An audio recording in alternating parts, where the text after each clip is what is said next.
Hello and welcome to another episode of Trident Talks. Today I am very pleased to be joined by ZEST Security CEO and co-founder Ben. Ben, great to have you on. Nice being here, Sam. Thanks for having me. You're very, very welcome.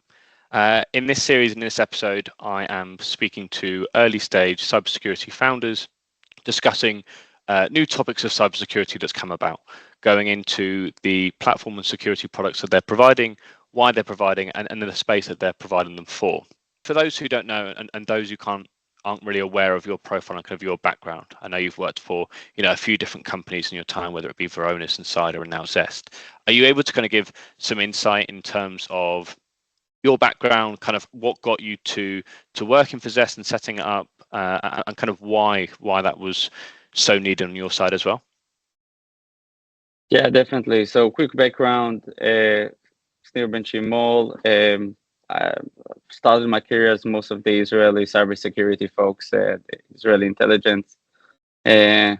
Moved from different type of hands-on role, from offensive security all the way to work with vendor and defending my customers and building products. The role that brought me to United States 8 years ago, I was basically building from the ground up the cybersecurity practice at Varonis, starting from the security research teams and the data science team, forensics, incident response, and building the data security product for this public company, working closely to security team here in the States and in Europe. Then joined my good friends at Cider, as they really tackling some pains that I had at Varonis. As I joined them as a management member, started the chief revenue officer. We sold the company 2 years ago to Palo Alto, in which I didn't know exactly, am I going to be back to an enterprise? Am I going to start my new company? Am I going to join like other friends of mine? And I took some time off after the exit. And I think what kind of made me jump into my next kind of big company is we identify a real pain, we identify a new market, and we're pretty sure that right now is the time that we have enough technology advancement in order to build the product that we want to build at Zest. So right about exactly a year ago, we founded Zest. Me and my co-founder Uri, and here we are today. Amazing. So for you, it was very much it came out of those conversations with people where you're discussing, right, what are the pain points in cyber right now, and understanding with your background as well as Yuri's background, how can we actually tackle those challenges? Yeah. So what we're hearing until today in each and every customer, a call or prospect call, and we spend like around 6 months, 5 months, speaking to really high-end cybersecurity executive, all the way to, the security engineer himself.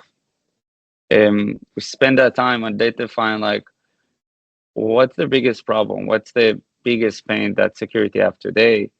And something that was very cohesive all across everyone we talk to is the question of then what? Their security stack is normally very rich with detection. They know about their problems, they know about their data sensitivity, they know about alerts related to malware, they know about data exfiltration, they know about misconfiguration in the cloud, and they know about the cloud vulnerabilities, they know about container vulnerabilities. Most organizations know about those type of things, and you have plenty of tools out there just to identify those type of things. And today, the security stack is so rich with giving you the problems, but then everyone asking the question, then what? Okay, I know that I have 200 critical vulnerabilities here. I do know that I have a massive problem with my misconfiguration in the cloud. And I do know that I have a lot of, Lambda function with secrets running, and it's critical. What can I do? And from that point, when you basically open a ticket to the point that the ticket is closed, or from the point that you get this visibility and try to decipher, okay, where should I focus? And once you kind of like, okay, I think this is kind of like, okay, I can only solve 2 problems, have 200. Okay, let's start with those two. It takes a lot of time. And then you start to kind of analyze like, okay, how should I fix it? Who should fix it? Can I even fix it? This entire process is not being managed. And it's not supported by technology. You have great threat detection response, vulnerability management, and cloud CSPM, CNAPP tools that give you this great visibility and context. But then what? And what we realize is it takes those organizations weeks, sometimes months, just to tackle one single problem, one single misconfiguration, to tackle maybe 5 or 6 vulnerabilities in a month, in 2 months. It doesn't make sense. So this is So where it's we sorry. identify that pain. Yeah, so it's seeing the transition from where companies were trying to gain visibility on those issues to actually this next iteration where it's like, right now we're trying to remediate and we're trying to fix them in a seamless way as possible. Exactly. Yeah, think about it. Like you have a river of water coming into your house, but you have a bunch of folks with, like trying to sweep out those waters. It's like, no, you need a machine to actually, you need a machine to do something with it, Yeah. right? And I think what was really resonating with us is the frustration. Um, People didn't know how to frame it, but the frustration of, yeah, we're getting all that information, and it's great because today you can dump all the information in one spot. But then what? Everything is manual. I think the biggest problem also is like the teams that fixing those problems or remediating or taking action on those problems cannot be the security team. They don't have permission to change a cloud. They don't have permission to change the application. You need to go to engineers. You need to go to DevOps. But that specific process is very tricky because you take an alert, let's say from your CSPM, you send that alert to DevOps. DevOps is like, I think it's engineering. They send it to engineering. They're getting something related to security. They don't really know what that is. They're coming back to the security team. It's like, hey guys, you opened this ticket. We have no time. Is it really critical? It's like, yeah, of course, it's this and this and that. And the engineer is like, yeah, but it's not exploitable. And then the security team needs to kind of prove it's exploitable, which, you know, again, the visibility and the context of those tools sometimes help. And then they said like, okay, let's start fixing it. It's like, okay, so what do you want us to do? And the security team is like, I don't know, you need to remove the secret, or I don't know, you need to secure, you need to patch. It's like, yeah, but you open like 500-600 tickets to patch, and we can't just have like 6 and 7 patches, or we can't just change the configuration of the entire cloud environment. And then it's like, you know what? Let's go. They're going to the console. They're making the change. All that process probably takes like few weeks or few days. Depends on the size of the organization. And now they're kind of going and trying to do what they want. Depends who you open the ticket to. They go to the console, make some changes, and then 2 weeks after, to send 2 weeks after, the security team's looking in their security tools again. It's like all of a sudden the same problem that DevOps fix and close that ticket resurface again. So in terms of those issues, you discuss about how there's a difference in the teams, and there's a separation in there, and how one team hasn't got access, and how it's another team's job, but kind of the DevOps team is piled up. How is it ZEST is kind of tackling those issues? What is it you're doing that others aren't, that are enabling you to streamline that process of remediation? Definitely. I think from number one, from the get-go, as being a practitioner, we're coming from a point that we know that remediation is not always the solution. This is why we're a resolution platform. We build a resolution platform. From our experience and from what we checked, only 40% of your risks, your critical risks, can be actually fixed and remediated. So what we basically doing is we're coming from this kind of standpoint, and we develop engines that identify resolution paths. Resolution path is like let's look on your vast majority of your problems. Let's look on your ticketing system. Let's look on your security tools. Let's look on your actual environment and your technical DNA, and identify what, and that's the what's unique about us. Uh, Go to the system that introduced the problem from the first go to the application or to the cloud. Those systems are mostly the DevOps system. They're Terraform, CloudFormation, Pulumi. Let's look on the system that basically introduced some application problems. We're looking on your container registry. We're looking on your or your Git and code, and then we basically know how to take a bunch of problems and to associate them with what represent or what introduce those assets and those problems into your environment. By understanding that, basically drawing a line between the problems to their root cause, or I will not say the root cause yet, but from where that problem actually stems from. After you understand that, then you can basically use, and again, today is possible. 3 years ago, it was not possible. 2 years ago, maybe it's like low quality. Today, we have a lot of accessible LLM infrastructure that will help us to take that information, build a data fabric, and use those LLMs in order to get the results that we need in different type of aspects. So by understanding what introduced the problem to your system, we can then use the LLMs to identify what will be the most easiest fix to kill the vast majority of problems. So you started the question, but you have different teams and different priorities. The second thing that we realized that is not everything can be fixed. The second thing is the people who are fixing the problems of security are not being incentivized to fix them.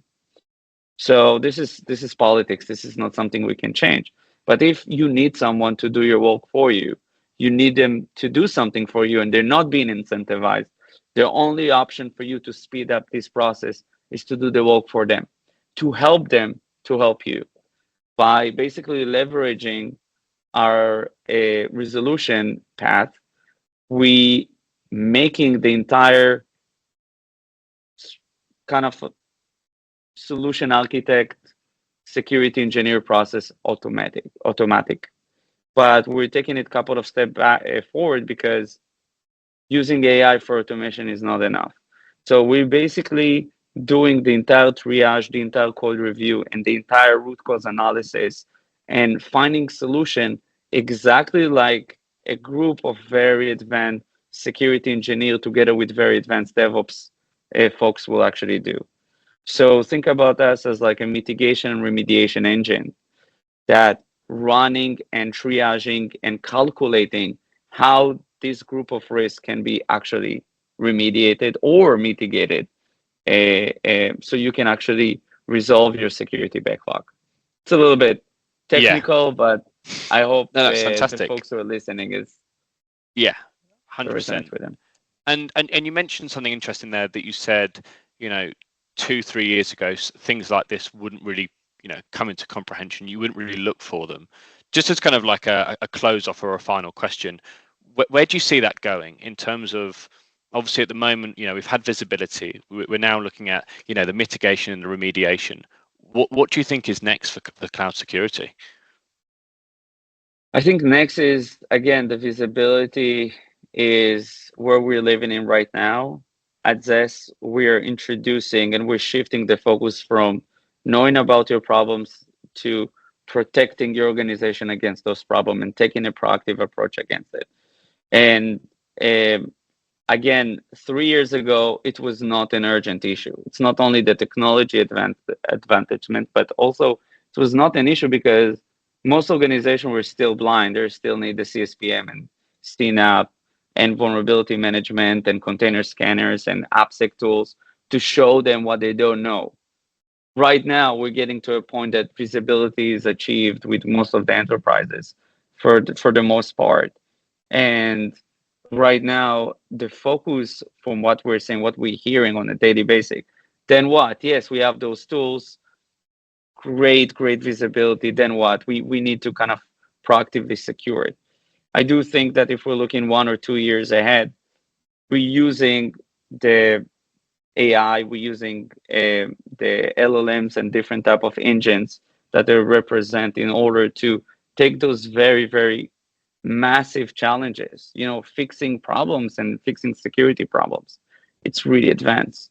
What we're seeing today from a month to a month with our platform is leveraging in specific way LLMs algorithms that being improved on a monthly basis can actually provide organization a faster way to mitigate and a faster way to remediate issues, which automatically, without a doubt, reduce the incidents or successful attacks against this type, the organization that will leverage this advanced technology. So we really, really working hard to provide this platform that, okay, your problems, let's start to fix them. How are you going to start fixing them? We have the technology and we have the expertise to actually bring resolution path, mitigation, and remediation at the scale of the pace that you're getting the problem from the visibility from your other security tools. So it's kind of been the glue to keep everything together is the ultimate goal in a sense. Yeah, it's all about velocity and speed. We need to keep up with the visibility to introduce the same speed for remediation and mitigation, the same speed that you're getting the problems. Okay, fantastic. Well, look, I think that's all we have time for today. Ben, I really appreciate you jumping on. I really appreciate the insight in terms of not only the cloud security space, but remediation and mitigation, and also discussing how ZEST Security are really taking a stand to take the first steps towards that. So thank you very much for coming on. Thank you, Sam. It was a pleasure. I enjoyed it.